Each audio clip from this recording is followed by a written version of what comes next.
All right. And without further ado, here is Nikoheart with Alien Isolation any percent CC only. How you guys doing? My name is Nikoheart. I'm a UK variety streamer and speedrunner for Alien Isolation. I hope you guys are doing well. Good time zone to you all. The run that we are doing today is any percent CC only. That stands for crouch clipping only. And to do that, we have to do a few pre-requirements. But before we do anything, I do have a few couch commentators. So please, Psycho and Cold, please go ahead and say who you are. Hey guys, I'm Psycho Hypnotic from Switzerland and I'm a speedrunner of this game since the inception in late 2014. I was heavily involved in the glitch finding process in the early days and currently holding the world record for the no major glitches category on Nightmare, which is 2 hours, 43 minutes and 8 seconds. Hey everyone, my name is Cold401, I'm from the UK. I've been running this game since October 2019 and I currently hold the world record for this category with 22 minutes and 54 seconds. Right, so for crouch clipping only, there are a few pre-requirements that we have to do. So first off, we've got to set this game into Italian. For most of the speedruns that you will do for Alien Isolation, you set it to Italian because it is 30 seconds faster of an overall language pack. It's about maybe 6 to 7 seconds for any percent CC only. Then we've also got to change the input configuration files, and that will be for the scroll wheel for the up and down motion, and that will be set to crouch. And then we've also got to set it to 140 to 175 frames per second, which you can do in the NVIDIA graphic driver or with a third-party application like Bandicam or Reaver Tuner. So we're going to be playing this on Novice, and that's going to make it like the easiest category. So there's better loot RNG, lesser intensity of the xenomorphs. We're going to be skipping 2 cutscenes, and then you'll see a little wheel in the bottom right-hand corner, and then as soon as that wheel goes away, we'll be calling time to start. So let's go, and I'll give you guys a good basis of the game, and then we'll get straight into it. Right. Good luck, good luck. And time starts now. So the basis of Alien Isolation is that we are Amanda Ripley, Ellen Ripley's daughter from the movies. We have discovered that there is a black box that could possibly locate to our mothership, the Nostromo, and that was salvaged by the Sevastopol on a salvage mission. Like they were just like going around, like searching around in the space debris. They found a black box, so we're on our way to Sevastopol with the Weyland-Yutani crew on the Torrens. But before we do anything, this is the most important part of the mission that we can ever do, is that we have to get dressed. You cannot actually progress the game if you don't get dressed. There you go. Objective updated, get dressed. Everybody, get dressed, get. Congratulations, you have won the game, but you haven't yet. The next thing we're going to be doing is that we're going to be skipping some dialogues by activating the bound of where the dialogue is set to, and then leaving the area, and then it'll think that the dialogue is all done. So all you have to do is just go across this little section here, back out. Ripley. And then it will stop the dialogue, and then we'll go to the next person, which is Taylor, to activate her dialogue. And then the same situation is that the dialogue will go away. And then we're going to go back to Samuel. So right in the middle of this little passage here. Taylor, buongiorno. Taylor, buongiorno. So I don't actually speak Italian. I only know the tiny, tiny bits from this game. So then we're going to go back to Samuel's, and we're going to wait for him to finish off a full dialogue, because when we start talking is when the objective is going to update, and then we have to make sure that we don't cross it up to that point. Taylor è sveglia? Non è abituata ai lunghi viaggi. L'ipersonno potrebbe averla turbata. Non l'ho vista. As soon as you hear turbata is when you can actually start to walk forwards, but I like to, just for safety's sake, is wait till we start talking and then we can cross the point. You can see at the top it says speak to Samuels, objective updated, and that's all good to go. Now what we have to do is in most runs that we'll go loot this little cabinet here. That's just good for any like kind of extra loot, so maybe beneficial. Then we're going to go back down this corridor because it's actually going to confuse the game into thinking that we're getting lost. So it's going to advance Samuels closer to the briefing room, and then we're going to go back to the briefing room. There he is. So you saw that he had been advanced just a little bit more forwards. Now we're going to go back to the briefing room, but on the way, we're going to be holding open these doors because Samuels is known to get stuck on doors. Yes, the meme door stuck becomes very, very relevant in here, but sometimes he just won't be able to trigger the doors at all, so you need to be very, very careful that he can actually walk through them. So we're now being briefed about going over to Sebastopol, and basically within the cutscene that we're going to be skipping is that our EVA line within the spacewalk are going to be cut. We're all going to go spiraling into space, but we're going to land safely into Sebastopol's airlock, and then we're going to go on the mission to find the black box. But not really. So we're going to be looking at these documents, pressing E on them, and then waiting for the top 2 dialogues to disappear, holding enter, and that'll be the cutscene skipped. So here we go. We wait for, has everyone got their briefing documents, and pressing E on them. Avete I vostri documenti con le istruzioni? And holding enter and skipping cutscene. So next thing we're going to be doing is we're going to be taking off our spacesuits. So we got dressed, and then we got dressed again, and now we're taking off clothes. It's just a dressing game, Alien Isolation. It's not really. But no, when we actually start to get undressed, when it's in the low opacity, we can still technically move our mouse and keyboard. So when it gets to a certain point, I'm going to turn my mouse over to the left and start running, and we should, hopefully, depending on the direction that we turned, be running straight to the door, and then we'll be good to go. All right. So, taking off the spacesuit. And then it's going to get a little bit hectic. So here we go. To the door. So I was just a little bit overshooting, but I was on the right direction, so I just had to recorrect my mouse there. We're going to crouch before we go into this vent here, and the reason we do that is actually going to remove a dialogue, a tutorial on learning how to crouch within a video game. So we've crouched, that tutorial is gone, so it's going to help us with a smoother entry into the baggage reclaim scanner bit, and then we'll be starting to do the main elements of this run, which is where we're going to be needing 3 flares. 3 flares are going to be beneficial and crucial for different speedrunning strategies that you're going to be performing. Right here we're going to be taking some scripted fall damage, and the first flare of the 3 that we need is going to be right in front of us. There is a chance that you could pick up another flare on the way, so if you're on a world record or PB run, then you can actually skip picking up a flare on the air hockey table, but for marathon safety we'll be picking it up. So as you saw there was no tutorial for how to crouch, and we can just go straight through. Perfect. Easy as that. Easy. I don't know what I was going to try and reference there. Alright, so I'm still looking out for loot on the way. If there is any flares, then we can pick it up. If not, then no worries. But Cold is going to be describing what crouch clipping is here and how we're going to be using it. So Cold, would you like to go ahead and explain crouch clipping? Yes, so crouch clipping is essentially crouching quickly through doors while sprinting into them. So with the crouch function bound to the mouse wheel, all doors have their own soft spot, which allows the runner to actually get through the doors faster.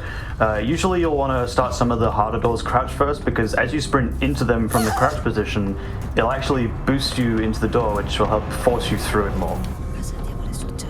Right, so we are going to be going through 2 more doors. They have thinner properties, so we can just do one big swipe up on the wheel.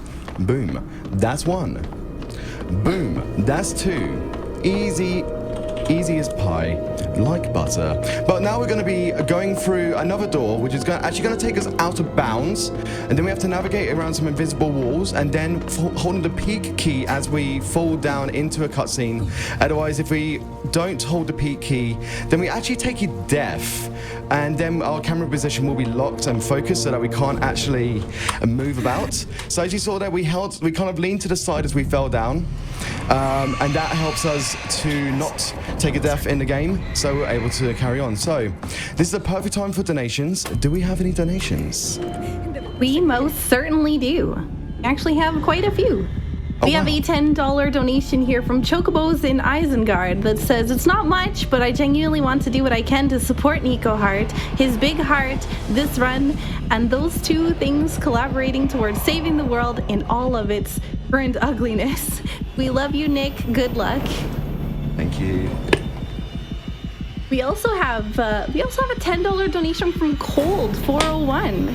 Interestingly enough, I don't know where I've heard that name before. No, I'm just kidding. Well, Mr. Worldwide, one marathon after another. Good luck on behalf of the whole Alien Isolation community, buddy. Do us proud. Once again, I'll be judging your every move. Non-Scappy. Non-Scappy. And we Alright. also, oops, sorry, go ahead. That's right, we're going to be taking some more donations in a second, but because all we're going to be doing very shortly is we're going to be calling Tram 1, going around this way to basically open a door with a wrench that we don't actually have. Technically within Mission 2 we pick up a wrench, but we don't actually have one, so we're going to be pulling one out of thin air. Looting a body to see if we hopefully, fingers crossed, get a shotgun shell, because later on we are going to be killing 6 face huggers with 4 bullets. And yeah, so if we get an extra shotgun, it'll make things so much easier. So yeah, go ahead with some more donations. Perfect. We have a $20 donation from J. Kyle Pittman that says, I'm definitely going to be asleep before the Alien Isolation run begins, but listen to Ripley. Don't break quarantine. Nice. Also a $50 donation from Sir Avium that reads, to my love, my soulmate and friend, I am so proud of you getting into CGDQ and helping support an amazing cause. Here's to more adventures with you in life and Twitch. Nico Nee. Aww. Super sweet. Thank you, Sarah. Do we have time for one more? Yeah, we got time for one more. Actually, before we do anything, I'm going to be setting the keybinds. I've been reminding myself to set the keybinds here because this will help us to actually pull out the flare a little bit later on. We can probably get one quick one in. Perfect. We have a $25 donation from someone whose name I'm going to completely butcher, so I apologize. Durgrinhausen. That says, Inhausen. there you go. That's it. This is great. Good luck, Nikoheart. Right, so we're now going to be doing one of the tougher crouch clipping sections, which is what Cold is going to be explaining, which is called the box clip. So Cold, please go ahead and explain the section. Yes, so this clip specifically is a little weird because it has 2 invisible barriers we have to get through. One at the start near some yellow boxes, and then there's this shutter door itself. So with the barrier at the box, it's extremely hard, near impossible to clip through with a normal technique of crouch clipping, so we need to find a way to scroll for a longer period of time. So for users with infinite mouse scrolls, they can just use that, but since personally at the time I didn't have that, I decided that I would just turn my mouse upside down and scroll the wheel across my desk like a toy car. This gave me the longer scroll I needed to get through. Nice box clip. That was lovely. Smooth. Almost. That was very smooth, actually. So with the Logitech G502, I'm able to use the infinite scroll wheel, and it just helps me to get that long infinite scroll. One big swipe up through this door here. Nice and easy. Okay, so basically we're now going to be going backwards through missions. So if you had the auto splitter and load remover, which is made by Cliffs, you would have to manually split here because it won't actually register as a mission. That has been changed. But next up, we're going to be introducing a new speedrunning strategy called Psychohypnotic in the chat discovered. But we're going to be also picking up a shotgun on the way and going through one more door. So Psycho, please go ahead and explain Psycho running. Yeah, sure. So, as you may know, this game heavily builds on noise emission. This means enemies can trace your movement based on noise you emit. So the game wants to basically punish you for running and slow you down. In early 2015, though, I found a glitch that I called psycho running, or also people call it silent running, which allows you to run at normal running speed, but completely silent to enemies. It's actually pretty easy to do. You just saw Nick doing it. You just use W and D and Shift to run, and that way the player makes an audible step every half a second. To suppress that step, you just tap crouch every half a second or even faster, and that way you run completely silent. This also works on consoles, but it's way harder to do and also a bit slower than on the PC. Right, so technically now we're in mission 3, and now we're going to go back into mission 2, and then we're going to go straight into mission 18. We're pretty much skipping the whole game. We're going to be doing the elevator skip afterwards, so we're going to go 1 through here. Cold is going to be explaining elevator, and we're going to go straight to mission 18. Cold's going to keep on going, and Psycho's going to keep on going. So guys, please go ahead and take over for a bit. Okay, so with this elevator door we're approaching now, there's actually a fairly new strat we'll be using here involving a flare found by iBobTouch, so shout outs to him. In the past we had to brute force it with the mouse wheel, but now what we gotta do is get in between these two doors here, place the flare on the floor like that, and then we're able to just fly straight through it. Sometimes there is a chance you're able to run straight through the door, both doors with the flare in hand, but we haven't quite figured out whether that's random or not. But going straight from mission 3 all the way to mission 18 now, in this part of the game, you're supposed to have a hacker tool that you pick up throughout the game, but of course we never actually played the full game, so we don't have it. So we gotta find another way to actually use these terminals. So there is a very specific distance you can stand away from the terminals that will allow you to just activate the prompt to use it. So we end up just pulling a hacker tool out of thin air. So this will actually allow us to skip part of this mission where we usually have to go under some vents to flip a lever, and then that would activate the terminals for us, and that's so boring, so we just use our ghost powers. Yeah, so the reason Nick is using a flare is to distract the alien later in this mission. The second alien actually spawns at a specific spot when he goes downstairs to check out that flare, and which allows him to silently pass that alien. To avoid that android on the floor, you just have to face your camera towards him. That way he won't be able to grab you, actually. Since Nick needs to be completely silent in this bit, I want to elaborate a little bit more about the main drawback of psycho running. While psycho running is relatively easy to execute, you have to be very careful on sharp left turns, since the player will make an audible step while sharp right turns are actually fine. There are various techniques like stopping and turning, doing wide arcs, doing swift 270-degree turns, or spam crouch key to avoid enemies hearing your steps. Nick is also doing a safety save here, just for marathon safety, because there's some sharp left turns coming up down here, and the alien will be able to trace him down when he's doing steps and kill him actually before he gets to the exit. So that's why he's spamming crouch here around the left turns. And we're good to go. Oh, nice, very nice. nice, dude. Nice. That was very, very clean. I actually messed up a little bit, but it's all good. So up until we regain control, we're now going to be taken away by the Xenomorph and technically Harvest, where we're going to break out. Let's take some more donations. Absolutely. We have a $5 donation from Sketchy Dentist, which reads, "Proud of you for getting here, Nico. I big love you, and thank you for always inspiring good in the world. Good luck. You got this. Thanks, GDQ. Less than 3. Thank you, Sketchy. We also have a $50 donation from Edible Cookie, which reads, "Come on, Nick, you can do this. Love from your favorite Greenie." Thank you, Edible. All right, so we're going to take over from here. So now we're just going to break out from the harvesting, and we're now going to be trying to kill 6 facehuggers with 4 bullets. Now we basically have to make sure that both of the facehuggers are within the reticle and shooting correctly, because it's very easy to miss shoot, because sometimes they'd like to come out at different instances, especially for the very last 2. You'll see why, maybe, depending on how bad the RNG is. But again, get your shotgun ready. What we're going to be doing is checking for loot, making sure that we've got enough flares, turning around here, looking, shooting.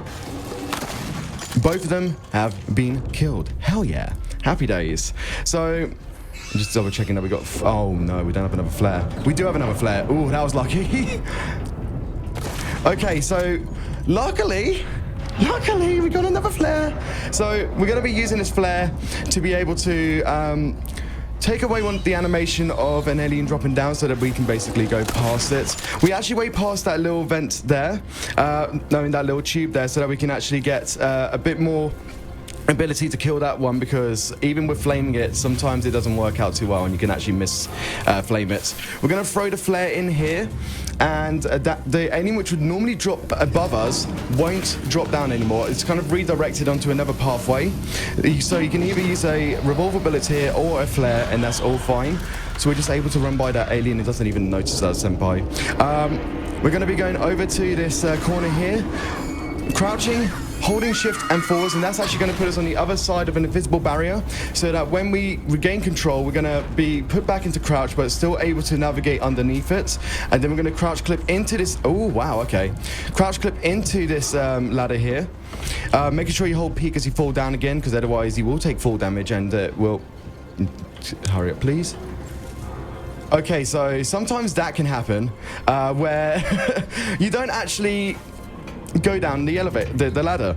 So you're going to just have to go into it and try it again. There we go. There we go. First try, everyone. First try. Like, if you don't do it the best way possible, you can kind of like spin around that little, spin around it, and you won't actually fall down. We're actually going to hug that little wall there, because that will skip the train animation going over us. This one we have to do. So the train's going to go over us here, and we're going to kill the last two face huggers with one bullet. We try to look for another shotgun bullet. There is none. So less RNG for hopefully good RNG of when these ones will come out, because they like to stagger themselves coming out. So either they can come together, or they can just be really separated. And if they're really separated, then it's a bit of a it's a bit of a what face situation. All right, so here we go. Oh, I just missed it. I just missed it. So they did come out at the right distance. I just didn't have them both within my reticle. This can happen quite a lot. Now, sometimes, depending if you take a death at certain points in the game, it would actually cause like a longer load between the missions. So that's a good instance of the distance between those huggers there. If something like that happens, just do a reset. Just do a reset, because that can happen easily. Okay, bless RNG, here we go again. Oh, I missed it again. No. No. Please behave. Please behave. It's either they need to behave or I need to get good. One of the two, basically. And I missed again. This can always happen. Rough. Yeah, this can get very rough sometimes. Like, either you get it or you don't. But you will get the confirmation. There's more of like a visual / sound stimuli to know that you've got both of them. Yeah, it's one of those unfortunate parts of the game where it's just purely based on RNG. There we go. So, we did it. First try. But now we're actually going to be skipping the elevator. And to do this, you just hold shift and up. Press E once in here while still holding shift and up, and the elevator will lose its properties and you'll fall right down. Easy as that. Easy as that. We're coming up nearer to like the last 5, 6, 7 minutes-ish of the run, so we're going to have plenty of time for donations very, very soon. All we have to do now is run through the fire and flames. We carry on. I did make a Dragon Force reference. I did. But we're now going to be putting on our spacesuits so we can go to the point where we will self-explode Sevastopol, because we basically want to get rid of the aliens of Sevastopol, make sure that they don't exist anymore, and the best way you can do this is explode Sevastopol. And then we have to kind of like wait for a tram to take us over, put in a few key cards, activate some pins, and then that'll be all we have to do for that. So, up until we get up to like the end pedestal area, we can take a good like 2 minutes of donations, maybe 2-3 minutes. Perfect. We have a bunch of donations. We have a $15 donation from Corin Fox that reads, Nico, you're doing great. This is one of my favorite games. I love your shirt. Where'd you get it? This shirt is amazing. I love it so much. We also have a $25 donation from Crunchy12, which reads, you got this, Nico. Good luck from the auntie. Auntie Crunchy, thank you so much for the donation. Also, a $5 donation from Pressure, which reads, and we're live with your favorite alien isolator, Nikoheart. Pressure, thank you so much, dude. And we had a $50 donation that reads, aliens scare me. Glad someone will play it for me. You know what, even as a speedrunner, aliens still scare me sometimes, depending on like how aggressive they can be. When you do Nightmare, no major glitches, there's always a chance that the alien won't be in its correct path and it will scare you, so much so. I've had some good clips of that. We can get a few more donations. Perfect. We have a $20 donation from Just Love, which reads, "Not much, but hope this helps. You're awesome, Nico. You got this." Thank you, Just Love. I just want to say, every little bit helps. Every little bit helps, guys. Please donate if you can. Every little bit helps. Please donate to an amazing cause and to help against COVID and all sorts of stuff. Like, your donation seriously matters. So please do all that you can and support a great cause. We can get maybe one more donation in if you've got one. Perfect. We have a $10 donation from Island of Rob, which reads, "Love you, Nick, and here for you. I hope you have no double P moment." Okay, speaking of the double P, double pins. So, what we're going to be doing in a moment is activating 2 of these pins at the same time. And to do that, what we must do is we must hold our mouse on the edge of one of the pins and then press E on it, swing our mouse over to the right-hand side, or like the opposite side of the pin that you activated, and spam E, which will activate both of the pins, and both the animations will happen, and then you'll save 15 seconds per double pin, basically. So we've just taken out these key cards, put them in. That will lift open this box for where we're going to be doing the double pins. So, bless RNG for double pins. Here we go. Let's do this. And 1 double pin, perfect. Lovely. So you see on the left-hand side, both of them are being pulled up there. So that's a good visual confirmation that double pins did correctly work. Lovely. And the second one. So now we're going to be greeted by a cutscene of the Xenomorphs, and we're going to be doing, hopefully, Skill Walk. Psychohypnotic, would you like to explain Skill Walk? Yeah, sure. So there's one last glitch in Mission 19 that allows you to walk faster than normal with the spacesuit. This saves approximately 8.7 seconds in that segment. We call this the fast walk. It only happens from a load from Mission 18 to 19. And there's a lot of theories on how to get it, but I think the harsh reality is that we don't know how it happens, because we've also seen casual players getting it without doing anything. So that's why we also call it the skill walk, since we think it's a random glitch at this point. Right. And we'll see if Nick will get it. We'll get it. So we skip the cutscene here, holding enter. Bless RNG for skill walk. Bless RNG. Skill walk, hooray! Nice.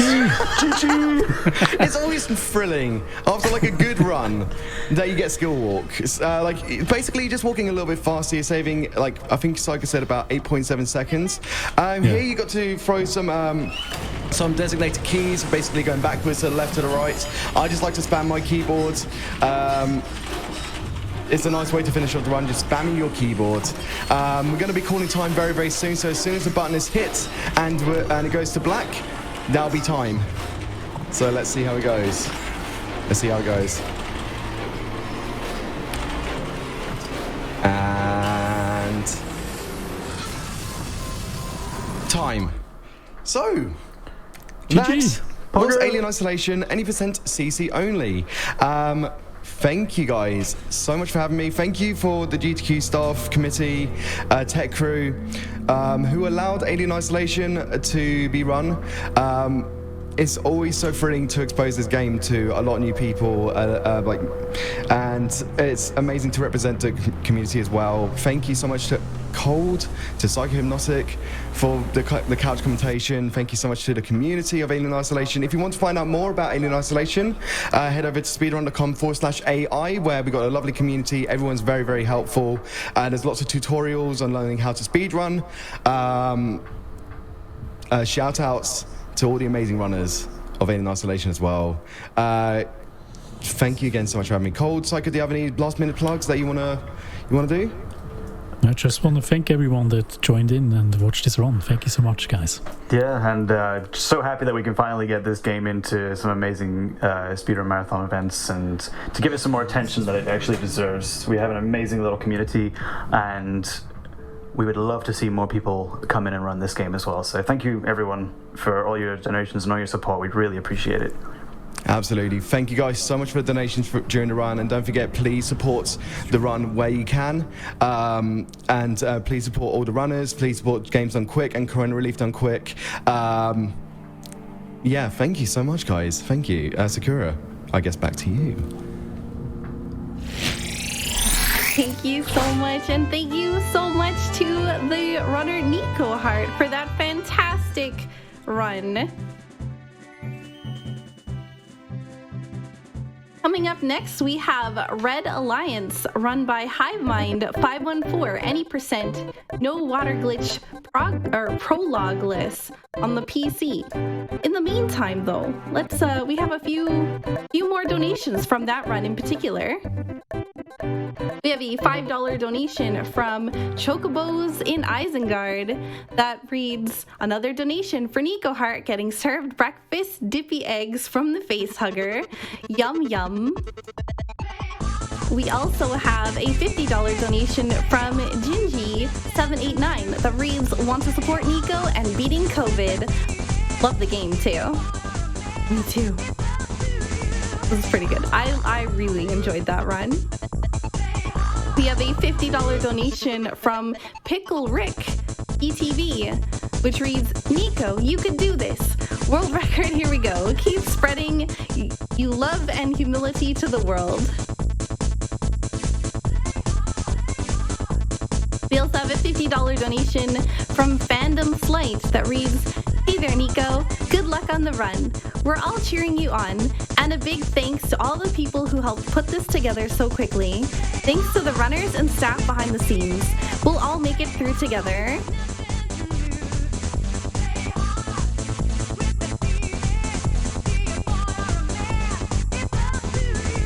We have a $25 donation from Tiny76 with no comment. Thank you, Tiny.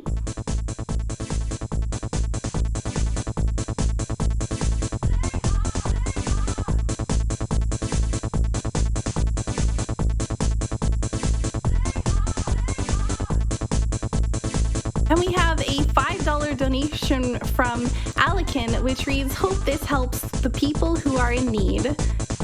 And with that, we're just going to throw it over to a quick Twitch ad. We will be right back.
SakuraTsubasa, and I will be your host for about 5 more games.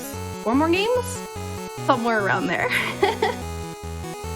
Next up, we have Red Alliance, again run by Hive Mind 514. Let's get some more donation reading going. We have a $10 donation from Grid, which reads, "Runs have been amazing. Keep it up, team." We have a $25 donation from Marcus Sparks, which does not have a comment. Still super appreciated. Thank you so much, Marcus.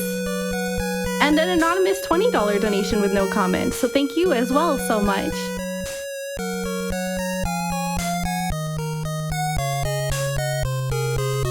We have a $450 donation from Austin, which reads, "What the hedge?" Thank you, Austin. I appreciate that $450 donation.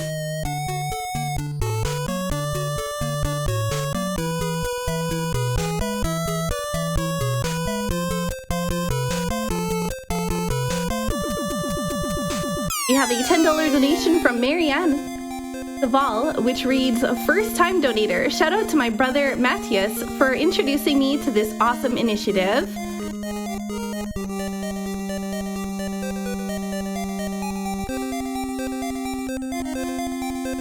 And while we're waiting here, let's give a quick shout out to our sponsor, or one of our sponsors for this event, NIS America,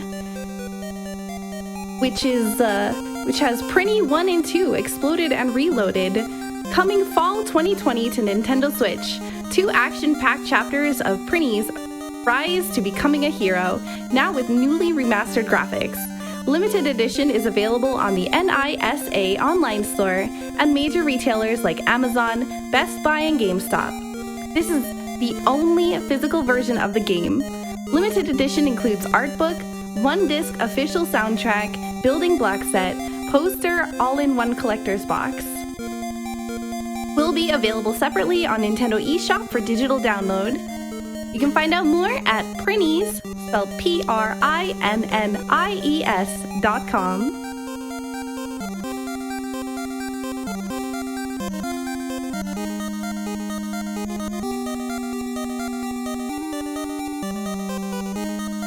We have a $15 donation from Abrazu, which reads, "It's dangerous to go alone. Take this donation. Good luck."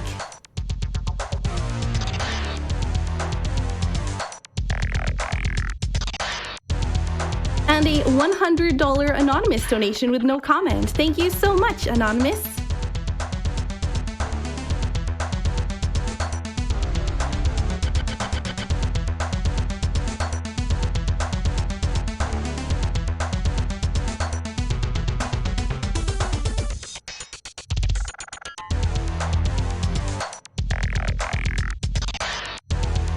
Now again, we are still looking for donations for the Super Mario Sunshine Glitch exhibition, which will be happening later today.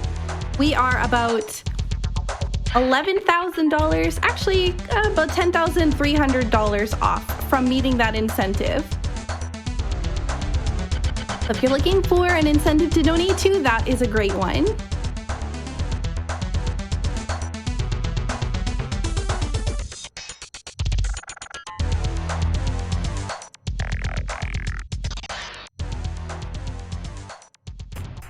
We have a $5 donation from Cupcake in a Box, which reads, "Well done.